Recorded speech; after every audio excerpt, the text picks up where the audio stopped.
I will get to at a future date. No, right, all right. And thus we see, in the grim darkness of the far future, that faith can be both armor and sword, but it can indeed make one vulnerable. For there are none who are more devoted to the cause of the Imperium, none who are more ardent in their defense of the realm, none who are more filled with zeal than the sons of Sanguinius. Yet it is based not on faith, not belief, not blind obedience. The Blood Angels have such conviction due to the battle they wage against their flaws.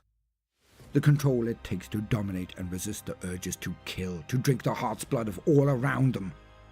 It is not faith or belief in their God that drives them. It is the knowledge that they must resist evil in all of its forms, for they wrestle with it every hour of every day.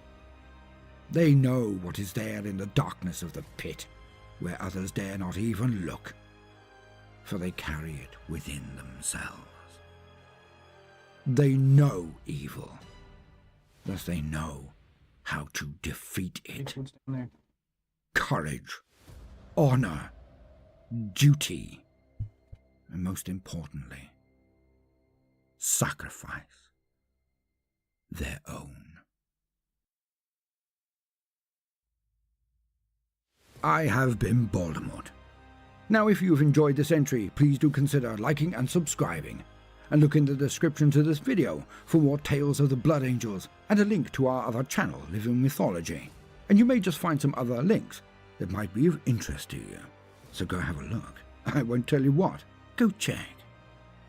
Now, no matter what you do today, do try to make some time for fun. Toodaloo.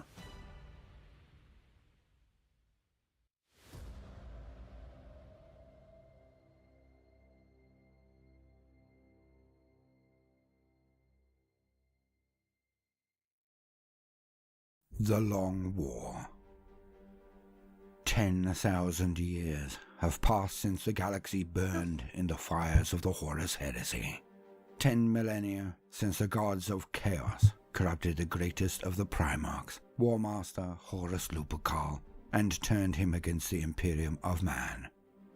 Fully half of his brother Primarchs rebelled along with Horus, their actions plunging the Emperor's realm into the most destructive civil war humanity has ever seen.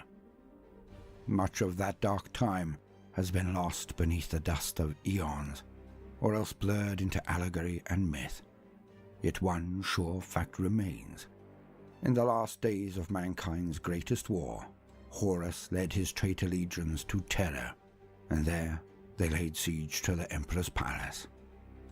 The siege was a battle that shattered mountain ranges and blackened continents. Traitor starships rained ordnance down upon the cradle of humanity until tectonic plates buckled and cracked. The armies of Titan god machines dueled amidst the blazing ruins of vast and wondrous cities, while thousands upon thousands of turncoat space marines flung themselves at the palace walls. Just as all seemed lost, the Emperor led a daring attack upon Horus's battle barge that saw the two gods of war engage in the final duel to the death. The Emperor triumphed, though his victory left his body broken and consigned him forever to the life-sustaining edifice known as the Golden Throne. The Imperium lay in ruins, the dream of galactic utopia, ashes in the void. If the ruin wrought upon the Imperium seemed terrible, the fate of the traitors was worse. Horus had gambled all in his assault on Terra, and had failed. Their legions shattered and the War Master slain, the traitors fled across the galaxy with their vengeful kinsmen at their heels. They took refuge in the swirling warp rift known as the Eye of Terror. Within that twisted realm, the traitors fell upon one another. They broke into ravaging war bands and fought for the favor of the Chaos Guards, degenerating further into mutation and madness. Their raiding parties still burst from the Eye to engage in piracy and violence against the Imperium of Man, but as a coherent force, their strength was spent. Yet, there were those who continued to fight the Long War in earnest, who never lost sight of the true goal, to see the Imperium of Man in ruins and the Emperor slain. Greatest amongst these was Abaddon the Despoiler, Horus's successor and greatest living heir.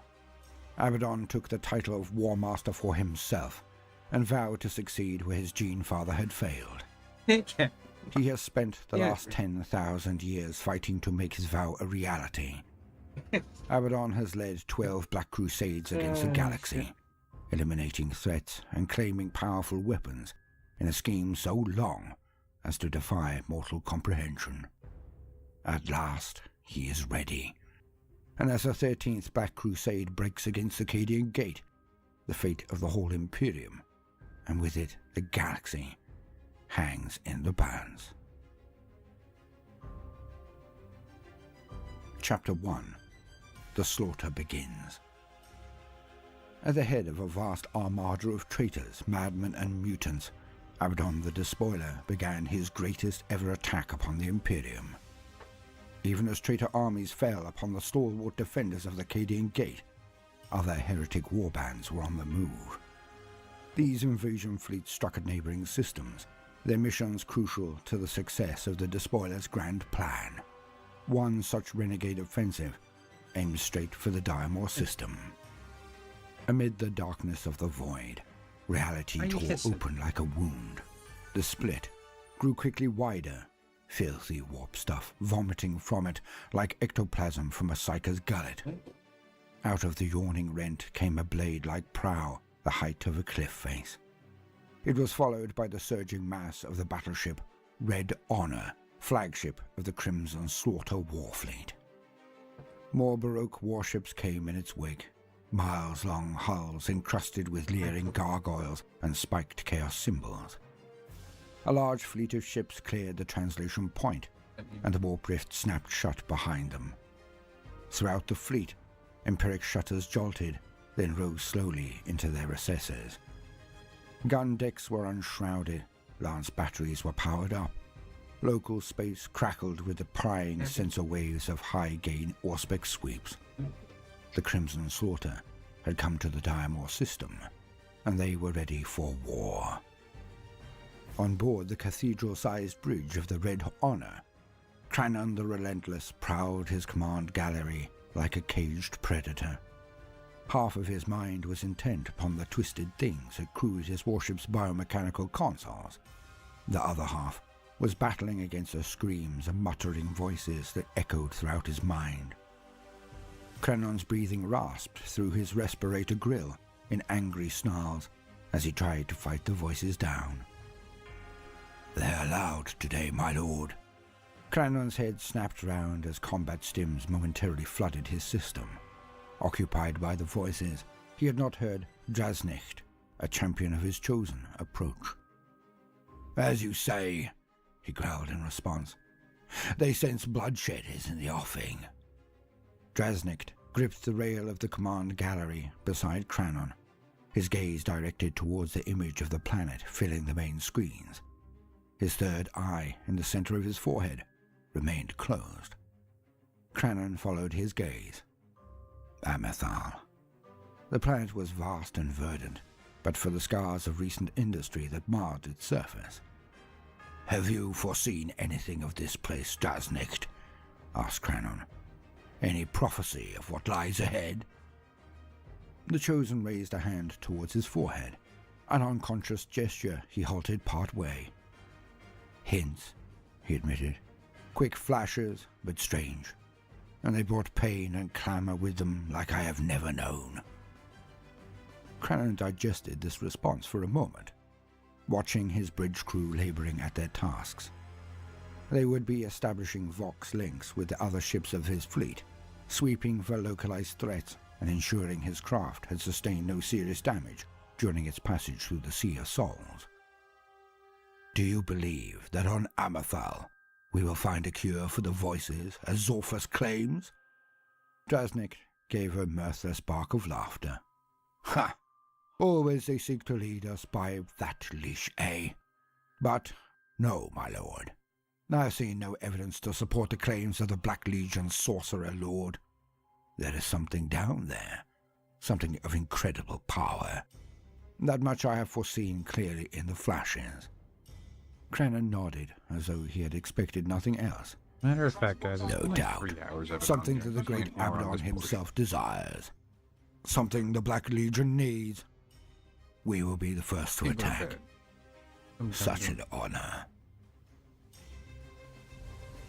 On the surface of Amathar, amidst dark forests and glassy plains, the Adeptus Mechanicus